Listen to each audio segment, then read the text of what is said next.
The Australian Financial Review. It's just gone 6 a.m. on Australia's west coast, and the Scarborough Beach swimming pool has been taken over by lap swimmers. Here at the western edge of the continent, they swim in water that's a balmy 27 degrees all year round. And that's thanks to geothermal energy. Like lots of places in Australia, the pool at Scarborough is heated when hot water from 900 metres underground is brought close to surface for a simple heat exchange. Those underground pockets of hot water are a great source of carbon-free heat, if you're lucky enough to have one located right beneath you. But most people don't. And that's why geothermal energy has traditionally been seen as a fringe technology with limited potential. Those hot pockets of water, which are more rare, so that is a niche application. But things are changing. A new breed of geothermal aspirant is looking much deeper than the industry has gone in the past. If we drill into the ground to 7 to 9 kilometers, we can bring up really hot temperatures. The reality is it's hot everywhere down there by the time you've drilled that deep. A geothermal renaissance is underway on the back of some technological breakthroughs that were made, ironically, in the fossil fuel industry. The oil and gas industry is incredibly well positioned to lead in geothermal. And Australia's biggest company has joined the frenzy, investing in not one, but 2 of the startups that are leading the charge towards clean, dispatchable power from the naturally occurring heat at the Earth's core. It's the missing link, really, when you think about it. So dive in, because today on Tech Zero, we'll explain why everyone's getting hot and bothered about the renaissance of geothermal energy.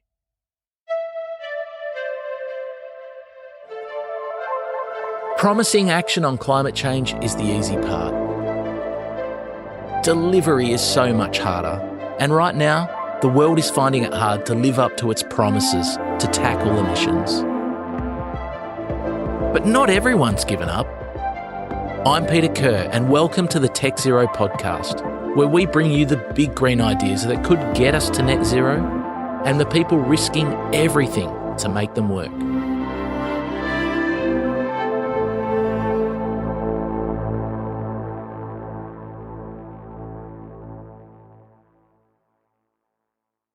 When Janine Vanny feared she might lose her job amid a big economic downturn, she did what any sensible person would do.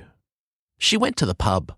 I was working my oil and gas job, and Calgary is a major oil and gas sector center. But in 2016, the majors were pulling out, oil price was deflated, and so they were selling all their assets, and a lot of people were getting laid off, and basically everything was shrinking. And even though I still had a job, I was very concerned. I needed transferable skill sets.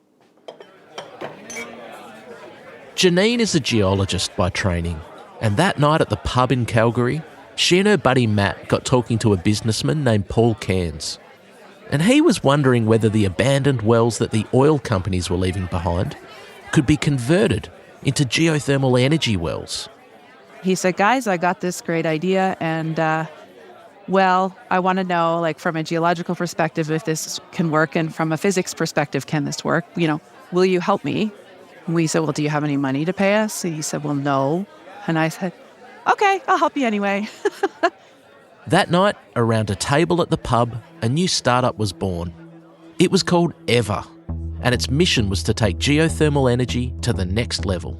Our bet was geothermal is the future, but geothermal needs to be scalable. And to make it scalable, it needs to be closed loop, which is what we do. And so you remove that need to find a certain geology underground, basically. What Ever didn't want to do was replicate what geothermal energy had looked like for the past 100 years or so. That's when naturally occurring hot water or steam gets tapped into, brought to surface to spin a turbine and generate power. That method has been making clean power in the Italian province of Tuscany for over a century. And New Zealand has been onto it since the 1950s. Power from geothermal steam is almost here. Pipes carry steam to the new power station through a maze of smaller pipes and valves and up to the first floor, where it drives a turbine. There's a bunch of traditional geothermal power stations in California, providing about 6% of that state's power. And even Birdsville in outback Queensland had one for about 50 years until it was shut down in 2018. In theory, traditional geothermal was not much different to those hot springs that you've probably bathed in on a weekend getaway. The Mornington Peninsula is set to become Australia's newest spa centre with the discovery of hot mineral water deep underground. The power generated by traditional geothermal has low or zero carbon emissions, so it's a form of renewables in that sense. But in just about every other way, traditional geothermal was analogous to the oil industry. That's because to make it, you first had to go out hunting for the right geology. And if you were lucky enough to find one of those pockets of hot groundwater, there was no guarantee that it would be located close enough to customers who wanted the clean power. Janine and her mates at Ever don't want to rely on luck. The key difference is we're not looking for any niche geology. It's like we're trying to look for the haystack, not the needle in the haystack. Rather than go hunting for the perfect pocket of hot groundwater, they're drilling much deeper, to depths where all the rocks are hot, the world over. Every kilometer you go deeper into the earth, it gets 30 degrees Celsius hotter, right? If we drill more vertical or subvertical into the ground to 7 to 9 kilometers, we can bring up really hot temperatures. And so we have worked very hard at creating new technology to enable that. And that's where we see the truly scalable, disruptive applications. The heat ultimately comes from the centre of the Earth, where scientists reckon the temperature is at least 6,000 degrees Celsius. And that's because of the radioactive processes that started when the planet was formed. And that heat is available anywhere on Earth, provided you drill down deep enough. We are trying to make this scalable so that we can place this where it's required. And so that has, far-reaching implications. If you can put geothermal where it's needed, whether that's a remote location or whether it's near a city. We have 100% carbon-free operation, but we also do not have a mining tail. And we also are reliable 24/7. And we also can dispatch. That's a lot of attributes that you just don't find anywhere else. So there is a renaissance, and we just need to get to work to deploy. Ever's other big difference is that they don't remove any water from underground aquifers. They send their own proprietary fluid down underground inside a closed loop. And while it's down there, it absorbs heat from the surrounding rocks by conduction. It's a bit like a car radiator. By the time Ever's proprietary fluid is brought back to surface, it's hot enough to spin a turbine and make power. But that heat is the only thing that comes up from underground. And that means there's no risk of draining aquifers or contamination. We use very little water. We use very little land. We don't frack our technology. We don't cause induced seismicity. So we don't really have any of those issues to face. There's a real need for clean, firm, and dispatchable power. There is nothing like geothermal out there. If you can make it scalable, you have solved a huge problem. Like, it's the missing link, really, when you think about it. And that was the big green idea that changed the course of Janine's life that night at a pub in Calgary. But turning the idea into a reality would take a lot of work. Janine started moonlighting on Ever's geothermal ambitions in whatever spare minutes she could find, in between her full-time job in oil and gas and the even bigger job of being a mum. I did it largely at night for the first 6 or 8 months of it, and then off the side of my desk. It was a consulting outfit I was with, so I was billing. I had to bill like my 40 hours a week, so everything I did was after work. But it was really hard because, you come home from that, you put your kids to bed, and then you go back to work. The more I got into it, the more I realized this is a true blue ocean. Like, nobody is doing this. Nobody understands the potential. And I was, hook, line, and sinker. I just wanted to do it full time. I wanted to put my whole heart into it. And I really believed we were going to raise the money because I really believed what we had was, something that people would value once they understood it.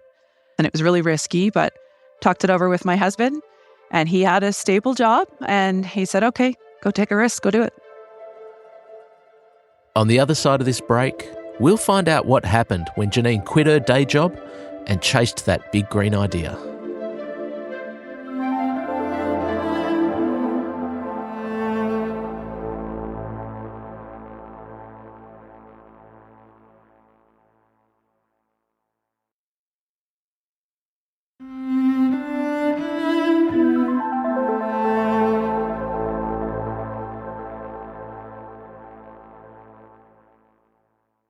If you were at the world's biggest energy conference in Houston this year, you would have come away thinking that Janine Vanny had made the right call when she left oil and gas for an uncertain future in geothermal. And that's because the US Department of Energy Secretary Jennifer Granholm turned up and waxed lyrical about the renaissance of geothermal energy. Say this before, geothermal has such enormous potential. If we can capture the heat beneath our feet, it can be the clean, reliable, baseload, scalable power for everybody from industries to households. Jennifer Granholm even called it her favourite type of clean energy. Yay! Geothermal, my favorite. They don't make bureaucrats like that in Canberra. Recent demonstrations, both at DOE and in the private sector, are driving these rapid cost reductions in geothermal on the order of 50% reduction in the past 2 years at scale. Come on! When she mentioned the private sector, Jennifer Granholm was talking about the work done by Janine and the crew at EVA, along with a couple of other leading geothermal startups.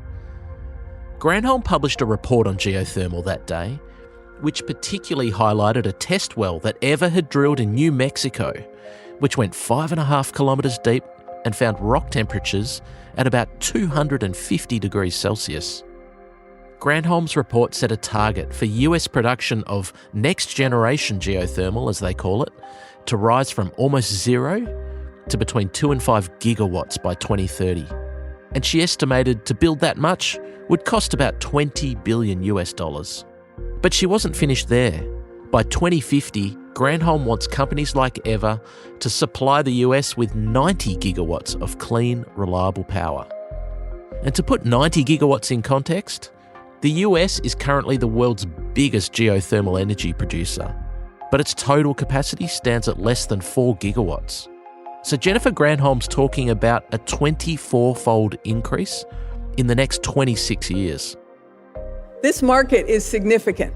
We're talking about at least a $250 billion investment opportunity to meet the goal that we have of 90 gigawatts of capacity by 2050. That's a lot of money, and it assumes that the cost of building geothermal comes down from current levels. Having watched the cost of geothermal halve over the past 2 years, Granholm is banking that costs will keep falling by a further 66% by 2030.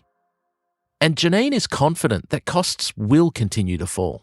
I think ultimately this is going to be a very affordable and reliable way to get energy. But today, having the immature, supply chain where we're using like old rigs and that sort of thing, the costs tend to be higher because we're doing everything for the first time. Once, you get your economies of scale going, where you're ordering all your equipment, your teams are trained, everything becomes just that much more efficient. And you see always first-of-a-kind costs are much, much higher than the nth of a kind. One of the things that Jennifer Granholm was trying to impress upon the oil industry at that conference in Houston was that they would find it relatively easy to follow Janine's example and pivot out of oil and gas and across to the cleaner, greener pastures of geothermal. And geothermal, of course, uses all of the skills and the infrastructure of traditional oil and gas drilling.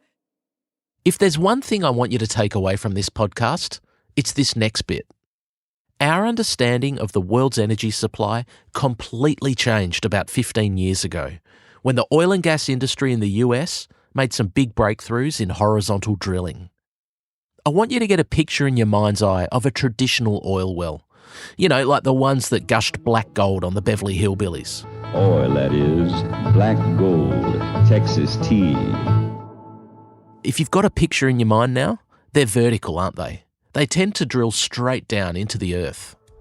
But over the past couple of decades, the men and women who work on the oil rigs gradually perfected the art of drilling on angles. Eventually, they got so good at it that they were able to stand at surface, drill straight down, and then turn their wells at right angles to travel horizontally rather than just vertically. The horizontal wells unlocked vast new supplies of oil and gas that had been trapped in horizontal layers of rock and had been considered too expensive to extract if you were just drilling vertically like they had traditionally done. the world was suddenly awash with oil. Fears about peak oil went out the window, and the US suddenly went from being an oil and gas importer to being self-sufficient. If you're like me and you grew up watching the Gulf War on TV, you'll understand why abundant oil in places like Texas, Louisiana and Arkansas had huge geopolitical implications for the whole world. The US was no longer reliant on faraway countries to supply it with oil. Like you, the United States of America is now the #1 energy superpower anywhere in the world. Thank you, everybody. Those same breakthroughs in horizontal drilling are now being adopted by many of the new geothermal energy aspirants. If you think about what Janine's company are doing, they're basically creating a network of underground tunnels through which they pass the fluid that absorbs the heat. To create a network like that, you need to be able to drill horizontally, so you can connect the bottom of wells that are drilled vertically from surface. At Ever's flagship project in Germany, the fluid will pass through 24 horizontal tunnels before it returns to surface. So, 15 years after horizontal drilling flooded the world with fossil fuels, the same technology might be about to catalyse its second energy revolution. And this time, it's a clean one. The oil and gas industry is incredibly well positioned to lead in geothermal. When it came time for Ever to raise $40 million in 2021, oil giants like BP and Chevron were among the investors buying shares. And so was Australia's biggest company, BHP. In fact, Ever is one of 2 geothermal startups that BHP's in-house venture capital team have invested in. The other is called Fervo, and it was founded by a guy called Tim Latimer, who used to work as a drilling engineer on BHP's shale oil and gas wells in Texas.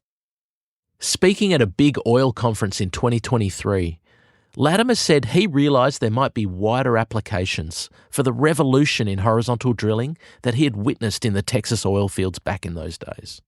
I started my career in oil and gas and just got really enamored by all the technology that unlocked the shale revolution. And as I was early in my career, I became a lot more passionate about climate change and saw this as a great opportunity to move into that. So fast forward 10 years later, and here I am. BHP's venture capital division makes small investments in early-stage startups. But as the BHP Ventures boss Johan van Jaarsveld explained last year, they don't make many investments. So that means a company has to be doing something pretty good before BHP starts to buy shares. In the last 3 years, we've looked at about 2,000 opportunities. So on average, we look at about 700 a year. And we've made sort of between 20 and 30 investments. And we've really targeted these investments at points in the value chain where a technology unlock would actually make a huge difference, either to our own operations or to the cost curve. There's a few reasons why BHP wanted to invest in geothermal.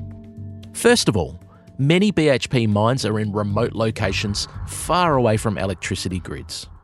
So if someone could find a way to provide constant, reliable, carbon-free power in the middle of the outback, that'd be pretty handy for the world's biggest miner. So companies like Fervo and Ever were a bet on that. But secondly, the skills required for geothermal energy feel pretty familiar to BHP. They've already got stacks of geologists on staff, and while they exited oil and gas in 2022, BHP knows how to drill wells and work deep underground. So it's a good fit. If we sort of stay back and we think about the mega trends that you hear us talk a lot about, urbanization, decarbonization, and electrification of all kinds of value chains. And the trend is spreading to Australia.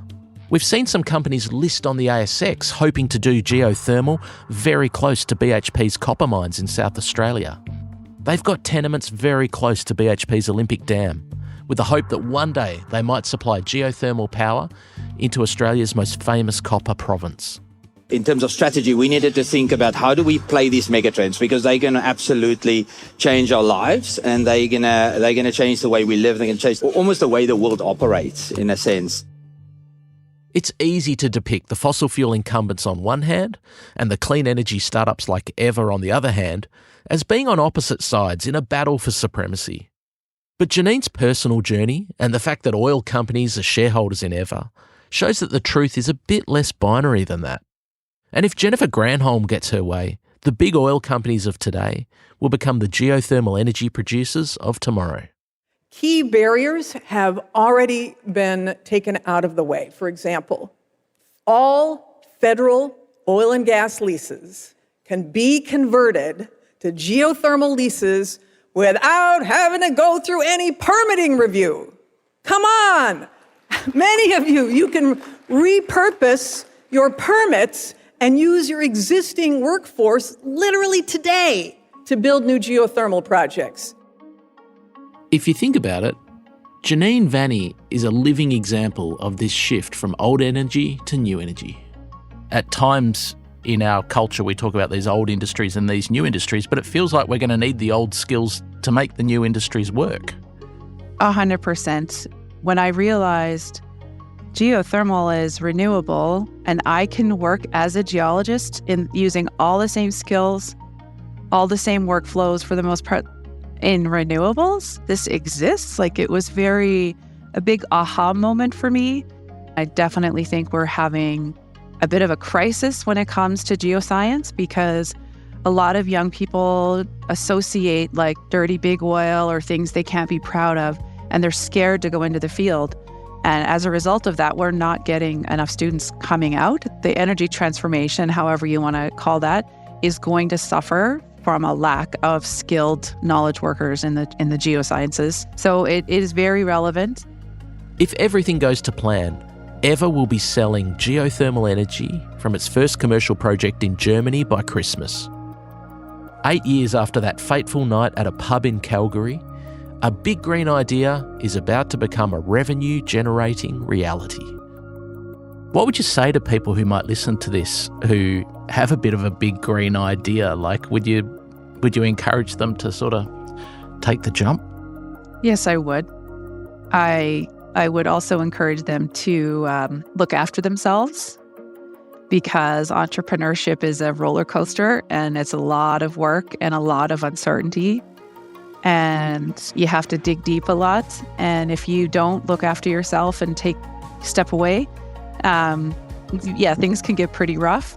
And we know the statistics, like, what is it, 80% of new companies fail? I knew that before I did it, but I didn't care because I really wanted to try it. And if you ask anyone in our company, I'm completely risk averse. So it's very, very bizarre that I did this. It's just not in my nature. But, status quo is no fun, right? I mean, you'll never know your full potential if you don't try, and nothing worth doing is easy.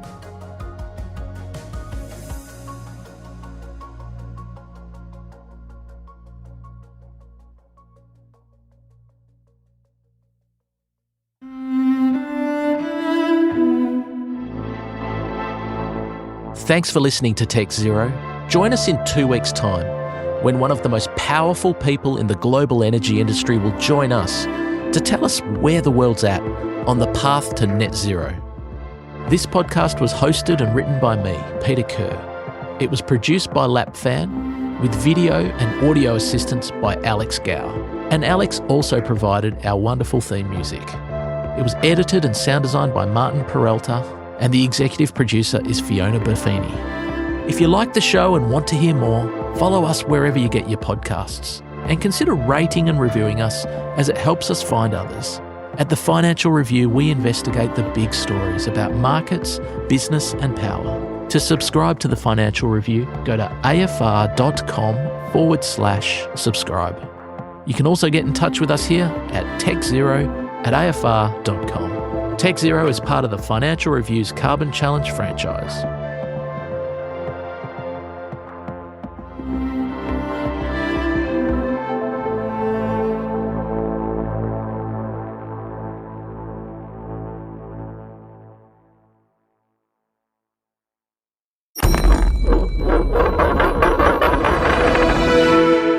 The Australian Financial Review.